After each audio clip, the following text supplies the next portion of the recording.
हाँ जी, 12th class. तो आपका नेक्स्ट टॉपिक जो हमने आपका करना था वो आपका कंसेप्ट क्लोरीन जो कंपाउंड है वो हमने स्टडी करना था। ठीक है, तो इसमें हम क्लोरीन की जो प्रिपरेशन है उसको स्टडी करेंगे, उसकी physical property, chemical property and uses. ठीक है, एज़ यूजुअल जैसे हम करते हैं। तो सबसे फर्स्ट हम यहाँ पे स्टार्ट करते हैं।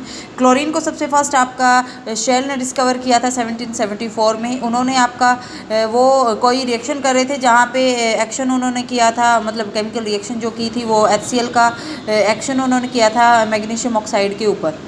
ठीक है, तो दोनों की जब वो रिएक्टिविटी वहाँ पे कोई एक्सपेरिमेंट कर रहे होंगे तो वहाँ से उन्होंने फाइंड आउट किया था कि कोई एक गैस प्रोड्यूस होती है which is greenish yellow in colour, और उसको नाम दे दिया गया था फर्दर वहाँ पे क्लोरीन।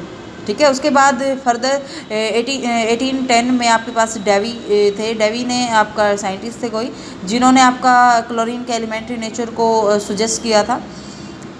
ठीक है, और उन्होंने आपका जो है कलर के अकॉर्डिंग नाम सुजेस्ट किया था क्लोरीन का, that is chlorine. Chlorine means chlorous. Chlorous का आपके पास मीनिंग होता है greenish yellow, which having greenish yellow colour. ठीक है, तो उस कंपाउंड को नाम दे दिया गया था, that is the chlorine. Okay, उसके बाद प्रिपरेशन की यदि हम बात करें तो सबसे फर्स्ट मेथड आपके पास जो एक्शन हुआ था HCl का ऑन मैग्नीशियम ऑक्साइड, तो वही आपके पास है। यदि हम हीट करते हैं मैग्नीशियम ऑक्साइड को विद कंसनट्रेटेड हाइड्रोक्लोरिक एसिड, तो वहाँ से आपका मैग्नीशियम क्लोराइड प्रोड्यूस होता है, लेकिन साथ में आपकी क्लोरीन गैस भी प्रोड्यूस होती है and water act as the side product. ठीक है, तो क्लोरीन की प्रोडक्शन के लिए आप रिएक्शन कराते हो, हीट करते हो मैग्नीशियम डाइऑक्साइड को विद HCl। ओके, यहाँ पे हम जो HCl है उसको आप रिप्लेस कर सकते हो by the mixture of sodium chloride and एस्ट्रेसोफोर। ठीक है, कि सोडियम क्लोराइड एंड एस्ट्रेसोफोर जब दोनों का मिक्सचर आपका रिएक्शन करता है मैग्नीशियम ऑक्साइड के साथ, तो यहाँ से भी आपकी जो क्लोरीन है वो प्रोड्यूस हो सकती है। ठीक है, उसके बाद आपके पास नेक्स्ट आपके पास मेथड ऑफ प्रिपरेशन है, that is the reaction of potassium permanganate with hydrogen chloride. ठीक है, तो HCl के साथ जब रिएक्शन होती है पोटेशियम परमैंगनेट की, बहुत बार ये रिएक्शन कर भी चुके हो, तो वहाँ से आपका प्रोड्यूस होता है क्लोरीन, साथ में KCl plus MnCl2 and water.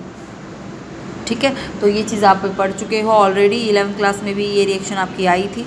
ठीक है, उसके बाद आप मैन्युफैक्चरिंग की यदि बात करते हो क्लोरीन की, तो डेक्कन प्रोसेस है which is the very important, याद रखना है, कई बार नाम से आ जाता है एक्सप्लेन डेक्कन प्रोसेस। तो डेक्कन प्रोसेस में आपके पास क्या होता है, आप जो हाइड्रोजन क्लोराइड गैस है उसकी ऑक्सीडेशन करते हो बाय द एटमॉस्फेरिक ऑक्सीजन। ठीक है, और वहाँ पे आपने कैटलिस्ट का यूज़ करना है, that is the copper chloride. ठीक है, क्यूप्रस क्लोराइड का आप यूज़ करोगे तो कैटलिस्ट की प्रेजेंस में ऑक्सीडेशन यदि हम करते हैं HCl की, तो वहाँ से आपकी जो क्लोरीन गैस है वो प्रोड्यूस होती है। ठीक है, और टेम्परेचर कंडीशन यहाँ पे 723 केल्विन आपने रखनी है। ठीक है, इलेक्ट्रोलिटिक प्रोसेस बहुत बार कर चुके हो, प्रीवियस क्लासेस में भी आपने किया था।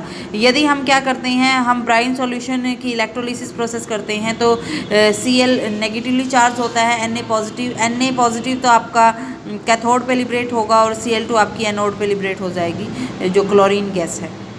ठीक है, उसके बाद हम प्रॉपर्टीज़ की बात करते हैं। तो प्रॉपर्टीज़ में फिजिकल प्रॉपर्टी हम स्टडी कर लेते हैं, तो ऑलरेडी पढ़ चुके हो, ग्रीनिश येलो कलर की होती है, पंजेंट स्मेल होती है, सफोकेटिंग ऑडर होता है, मतलब घुटन प्रोड्यूस करती है। ठीक है, उसके बाद यदि हम बात करें तो जो एयर की बात करें तो एयर से 2 और 5 टाइम्स हैवी होती है। लिक्विफिकेशन इसकी इजीली हो जाती है, ग्रीनिश येलो लिक्विड बनाती है, और जिसका जो बॉइलिंग पॉइंट है वो 239 केल्विन आपके पास होता है। ठीक है, क्लोरीन आपकी वाटर में सॉल्युबल हो जाती है।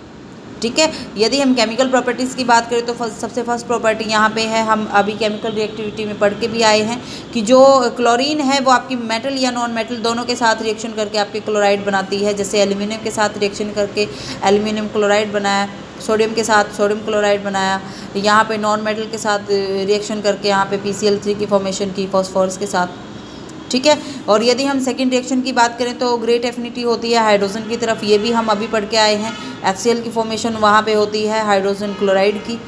ठीक है, तो हाइड्रोजन क्लोरीन के साथ रिएक्शन करके HCl प्रोड्यूस करता है। एस्ट्रस गैस क्लोरीन के साथ रिएक्शन करके HCl प्लस सल्फर प्रोड्यूस करती है। यदि हम यहाँ पे हाइड्रोकार्बन की बात करें तो वहाँ से भी आपका HCl प्रोड्यूस हो सकता है।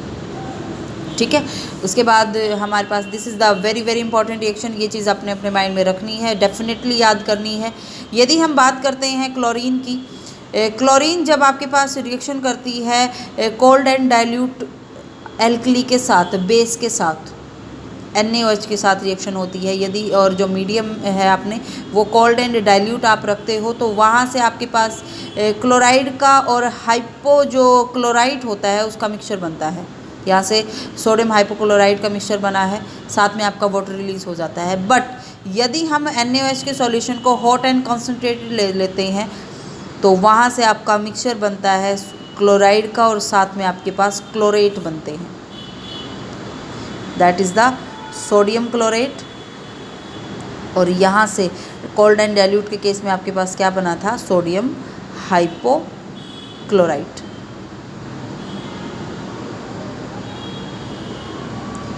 ठीक है, तो ये दोनों में डिफरेंस है, कई बार रिएक्शन आ जाती है तो आपने याद रखना है इस चीज़ को।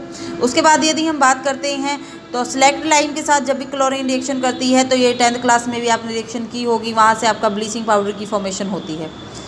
ठीक है, तो ब्लीचिंग पाउडर आपके पास बनता है वहाँ पे। This reaction is also very very important. यदि हम क्लोरीन की बात करते हैं, नेक्स्ट कंसेप्ट आपका क्लोरीन की रिएक्शन विद हाइड्रोकार्बन, तो वहाँ से आपके सब्स्टिट्यूटेड प्रोडक्ट बनते हैं। ये जो रिएक्शन है ये आपने 11th क्लास में की थी। मीथेन आपकी क्लोरीन के साथ रिएक्शन करके मिथाइल क्लोराइड बनाती है। इथीन आपकी रिएक्शन करके 1,2-डाइक्लोरोइथेन भी बना सकती है। ठीक है, तो this is also very important concept कि क्लोरीन आपका यदि हम रखा रहने दे आपका रूम टेम्परेचर पे तो जो येलो कलर है वो धीरे धीरे डिसअपियर हो जाता है। क्लोरीन जो वाटर होता है उसका येलो कलर डिसअपियर होता है। रीज़न आपसे पूछ सकते हैं कि जो डिसअपियर होता है कलर, उसका रीज़न क्या होता है, क्योंकि ऑन स्टैंडिंग जो क्लोरीन है वो HCl में और जो आपके पास हाइपोक्लोरस एसिड है उसमें कन्वर्ट हो जाता है। ठीक है, और जो हाइपोक्लोरस एसिड है वही आपका रिस्पॉन्सिबल होता है कि जो क्लोरीन है वो ऑक्सीडाइजिंग प्रॉपर्टी भी शो करता है और वो ब्लीचिंग एजेंट की तरह भी यूज़ होता है। क्योंकि जो हाइपोक्लोरस एसिड है वो ऑन स्टैंडिंग आपकी नेसेंट ऑक्सीजन प्रोड्यूस करता है। एंड आप ऑलरेडी पढ़ चुके हो ओजोन भी आपकी नेसेंट ऑक्सीजन प्रोड्यूस करती है, इसलिए आप बोलते हो कि ozone act as the strong oxidising agent. Same here, chlorine भी आपकी नेसेंट ऑक्सीजन प्रोड्यूस करती है तो chlorine act as the strong oxidising agent.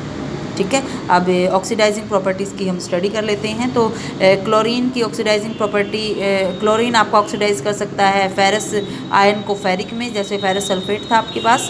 यदि आप क्लोरीन के साथ रिएक्शन कराते हो in the presence of acid तो इस फेरस सल्फेट को आपका फेरिक सल्फेट में कन्वर्ट कर सकता है। मीन्स Fe2 पॉजिटिव को कन्वर्ट करता है Fe3 पॉजिटिव में। ठीक है, और यदि हम ऑक्सीडेशन की बात करें आपके पास से सल्फ़र डाइऑक्साइड की, तो सल्फ़र डाइऑक्साइड को आपका कन्वर्ट कर सकता है सल्फ्यूरिक एसिड में यहाँ पे। ठीक है, आयोडीन की यदि हम बात करें तो आयोडीन आपका आयोडेट में कन्वर्ट हो जाता है। ठीक है, तो इन रिएक्शन हर बार ये रिएक्शन आती है जहाँ पे भी ऑक्सीडाइजिंग प्रॉपर्टी की बात आती है वहाँ पे आपकी सेम टाइप की रिएक्शन होती है, बट सिर्फ इन चीज़ों को छोड़ के। यहाँ पे Cl2 का यूज़ किया है, वहाँ पे अदर ऑक्सीडाइजिंग एजेंट होता है। ठीक है, क्लोरीन आपका यहाँ पे हाइपोक्लोरस एसिड की वजह से आपकी नेसेंट ऑक्सीजन प्रोड्यूस होती है, जिसकी वजह से वो ब्लीचिंग एजेंट की तरह भी यूज़ होता है। तो आपके पास क्लोरीन पावरफुल ब्लीचिंग एजेंट होता है। ठीक है, और ये एक्शन किस वजह से होता है, ऑक्सीडेशन की वजह से होता है। इसलिए हम बोल सकते हैं कि क्लोरीन इतना ज़्यादा पावरफुल ब्लीचिंग एजेंट है कि जो वेजिटेबल या ऑर्गेनिक मैटर है उसमें से जो ब्लीचिंग इफेक्ट है वो परमानेंट ब्लीचिंग इफेक्ट आपका शो कर सकता है। ब्लीचिंग का मीनिंग क्या होता है, कलर्ड सब्सटेंस को कलरलेस सब्सटेंस में कन्वर्ट करना। ठीक है, तो ये आपने याद रखना है। उसके बाद आपके पास फर्दर नेक्स्ट टॉपिक आता है विच इज़ यूजेस की यदि हम बात करें तो ब्लीचिंग एजेंट होने की वजह से वुड पल्प में इसका यूज़ होता है। कॉटन या टेक्सटाइल जो होते हैं उनकी ब्लीचिंग के लिए आप यूज़ करते हो क्लोरीन का। प्लेटिनम और गोल्ड की एक्सट्रैक्शन में आपका क्लोरीन यूज़ होता है। यदि हमने डाई ड्रग या किसी भी ऑर्गेनिक कंपाउंड की हमने मैन्युफैक्चरिंग करनी है तो वहाँ आप क्लोरीन का यूज़ कर सकते हो। वाटर को स्टरलाइज करने में आप क्लोरीन का यूज़ करते हो ऑब्वियसली। और यदि हमें पॉइजनस गैसेस भी आपके पास प्रोड्यूस करनी है, जैसे फॉस्जीन होता है, 10th चैप्टर में आप इस चीज़ को पढ़ भी चुके हो। टीयर जो गैस होती है, मस्टर्ड जो गैस होती है, उसके लिए भी आप क्लोरीन का यूज़ कर सकते हो। ठीक है, तो यहाँ से आपका एग्जांपल आता है। First example, write the balance chemical equation of reaction of chlorine with hot and concentrated. तो ये आपने याद रखना है। ठीक है, तो is this reaction is disproportionation reaction. तो डिस्प्रोपेनेशन का मीनिंग क्या होता है, एक ही सब्सटेंस की आप क्लोरीन की ही ऑक्सीडेशन भी होना, क्लोरीन की रिडक्शन भी होना। तो ये आप चेक कर लोगे। ठीक है। इन टेक्स्ट क्वेश्चन यहाँ पे दिए हुए हैं, give the reason for bleaching action of Cl2। Oxidation से जो नेसेंट ऑक्सीजन होती है उसके प्रोड्यूस होने की वजह से आपके पास क्लोरीन ब्लीचिंग एजेंट की तरह यूज़ होता है। सेकंड आपके पास दिया हुआ है, name the 2 poisonous gas which can be prepared from the chlorine gas. तो फॉस्जीन हो गया, मस्टर्ड गैस या टीयर गैस, जो आपको याद रहे वो आपने मस्टर्ड गैस का और टीयर गैस का फॉर्मूला जरूर याद कर लेना। फॉस्जीन तो आपको पता है COCl2 होता है, टीयर गैस आपके पास CCl3NO2 होता है, मस्टर्ड गैस आपके पास होती है ClCH2 CH2S CH2CH2Cl means organic compound ये आपके पास होता है। तो ये टॉपिक आपने करने हैं, ठीक है।